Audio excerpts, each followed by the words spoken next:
مساء الخير أو صباح الخير أعزائي المشاهدين على حسب ما بتشوفوني. أنا الصحفية مريم مختار للناس الجديدة اللي لسه ما تعرفنيش. أهلا وسهلا بيكم، منورين الجروب ومنورين القناة. اللي لسه مشتركش في القناة ينزل يشترك ويفعل الجرس عشان يوصله كل جديد. لايك وشير وكومنت وسبسكرايب علشان نشوف الهجوم على كمين شرطة في أبيس طريق اسكندرية الزراعي.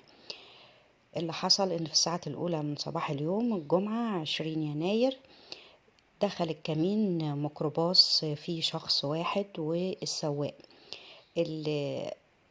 الأفراد بتاع الكمين اشتبهوا في الميكروباص فاتحركوا على الميكروباص علشان يشوفوا مين في الميكروباص ورايح فين. كان الأول الأمين حمادة صبحي رمضان سنه 38 سنة. فالشخص اللي في الميكروباص طلع طبنجة وضربه طلقة في صدره، سقط في الحال، لكن على ما اتنقل للمركز الطبي كان توفى في الطريق واستشهد. الله يرحمه ويسامحه ويصبر أسرته. كان التاني الكابتن محمود السيد قطب أمين شرطة سنه 32 سنة. ده عنده جرح قطعي بفروة الراس وعوارض ارتجاج، ربنا يشفيه يا رب.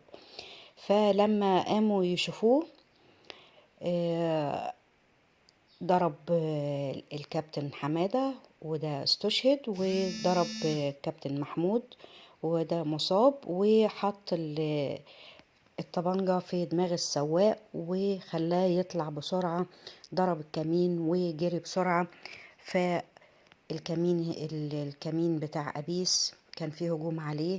حتى الآن الهجوم ده جنائي وليس إرهابي. دي المعلومات الأولية. لما يقبضوا على الجاني اللي ضرب 2 أمناء شرطة في الكمين هنعرف هو جنائي ولا إرهابي. ربنا يرحم شهدائنا ويشفي المصاب يا رب، وربنا يكفي مصر شر الإرهاب والحوادث اللي من النوع ده. كانت معاكم مريم مختار.